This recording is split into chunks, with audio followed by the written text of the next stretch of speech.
नमस्कार, 3 बजे की खबरों में बहुत स्वागत है आपका। मैं हूं आपके साथ विपिन चौबे।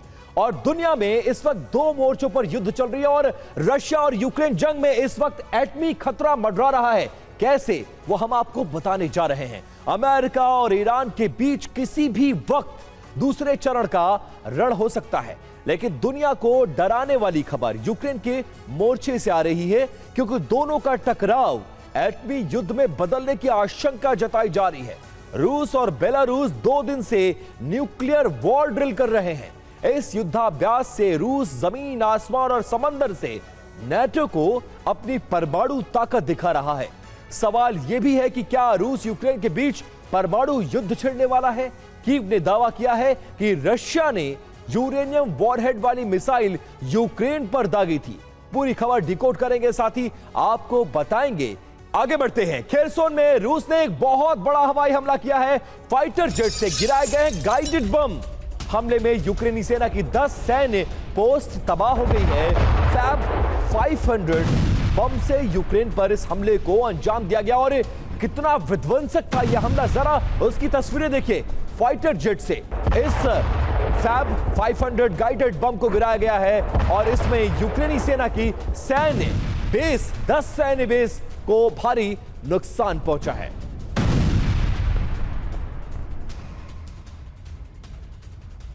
और देखिए बड़ी खबर, खार्किव में रशियन ड्रोन पर फायरिंग की गई है। यूक्रेनी सैनिकों ने ड्रोन से गोलीबारी की है। बोकोर 40 गन से ड्रोन को मार गिराया।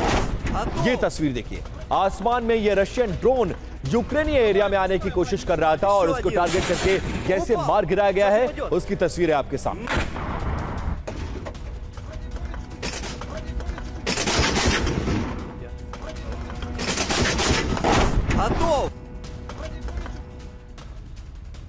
और पूर्वी यूक्रेन में रूसी सेना का बारूदी प्रहार जारी है। यूक्रेनी सैन्य पोस्ट पर जोरदार बमबारी की जा रही है। यूक्रेन के कई सैन्य पोस्ट को इस हमले में तबाह किया गया है। गेपार्ड एंटी एयरक्राफ्ट को भी हमले में नष्ट कर दिया गया है। और डोनेट्स्क खेरसोन में रूसी कब्जे वाले इलाके पर हमला किया गया है। डोनेट्स्क में रूसी सैन्य पोस्ट पर यूक्रेन का प्रहार जारी है। खेरसोन में रूसी कमांड सेंटर पर इस ड्रोन हमले को अंजाम दिया गया है। यूक्रेनी हमले में रूसी कमांड सेंटर तबाह हो गया है। वार और पलटवार दोनों तरफ से जारी है।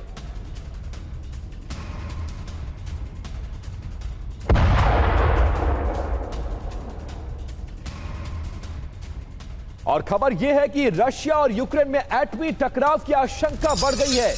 रूसी हमले पर यूक्रेन ने बहुत बड़ा दावा किया है।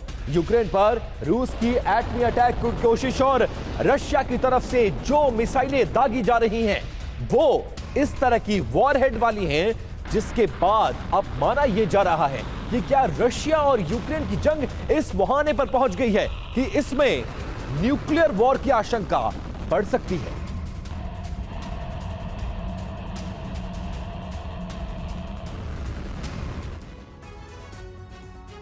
तो सबसे बड़ा सवाल यह कि क्या यूक्रेन जंग में अब एटमी की एंट्री होने जा रही है, क्योंकि कीव के 5 बड़े दावे इस मामले को लेकर हैं। पहला दावा, रशिया ने परमाणु हमले की कोशिश की है।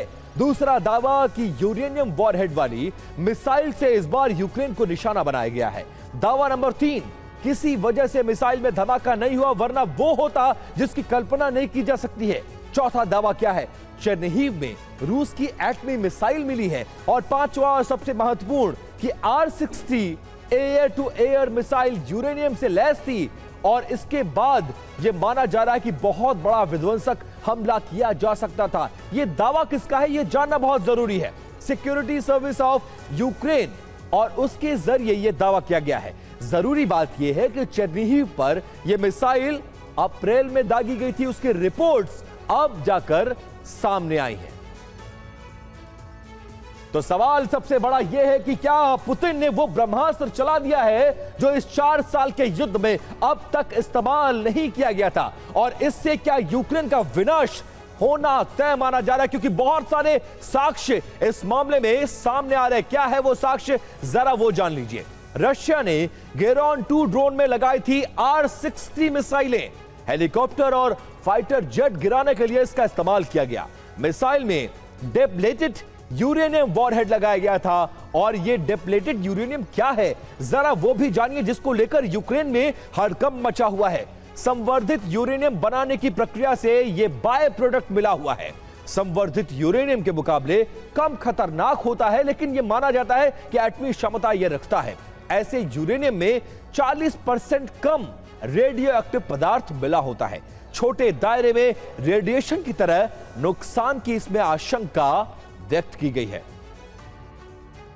तो अब रूस और यूक्रेन युद्ध का नया चरण शुरू हो गया है। इसमें हमले सैन्य ठिकानों पर नहीं बल्कि आर्थिक ठिकानों पर हो रहे हैं। एक तरफ रशिया के अंदर तेल रिफाइनरी और केमिकल फैक्ट्रियों पर ड्रोन हमले हो रहे हैं, तो दूसरी तरफ यूक्रेन के औद्योगिक भी दहल रहे हैं।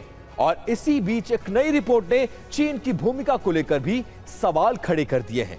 दावा है कि रूसी सैन्य कर्मियों को क्या चीन में प्रशिक्षण दिया जा रहा है। रिपोर्ट देखिए।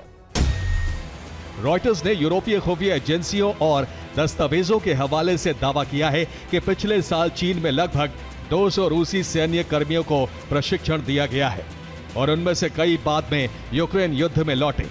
रिपोर्ट में ड्रोन संचालन, इलेक्ट्रॉनिक युद्ध और सैन्य प्रशिक्षण का उल्लेख किया गया। और यूक्रेन के सूमी पर रशिया का बड़ा हमला, रिहायशी इमारत पर ड्रोन से अटैक किया गया है। रूसी हमले में कई इमारतें क्षतिग्रस्त हुई हैं। पिछले 24 घंटे में 8 लोगों की मौत हुई है, जबकि 52 लोग घायल बताए जा रहे हैं।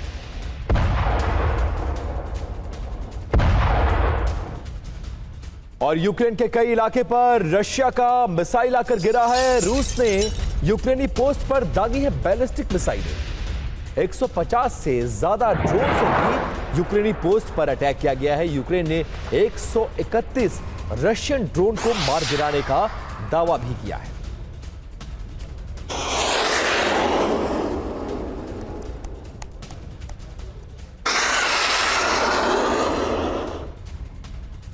और मॉस्को के वेयरहाउस में भीषण आग लग गई है। यूक्रेन से ड्रोन अटैक की आशंका बढ़ गई है। मिलिट्री वेयरहाउस के बड़े हिस्से में आग लग गई है।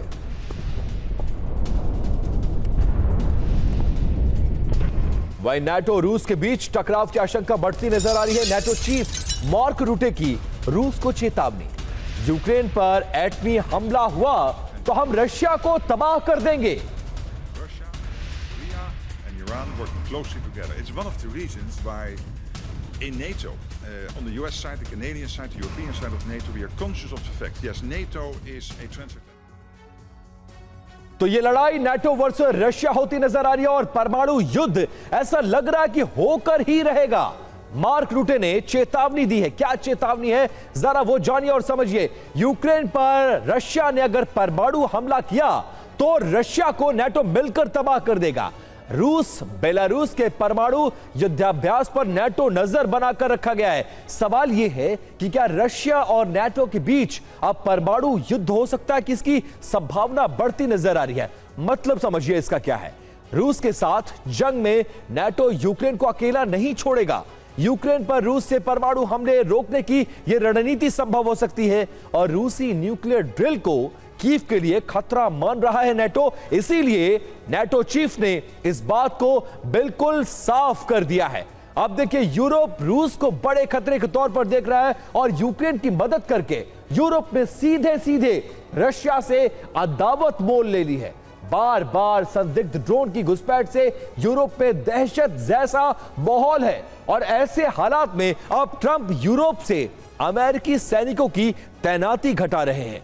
माना यह जा रहा है कि ईरान में यूरोप से मदद नहीं मिलने की वजह से ट्रंप नाराज है और यूरोप में अमेरिकी तैनाती को बहुत ज्यादा कम करने का फैसला कर लिया गया है। रिपोर्ट देखिए।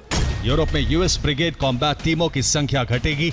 अमेरिका 4 से घटाकर 3 टीमों को यूरोप में रहने देगा।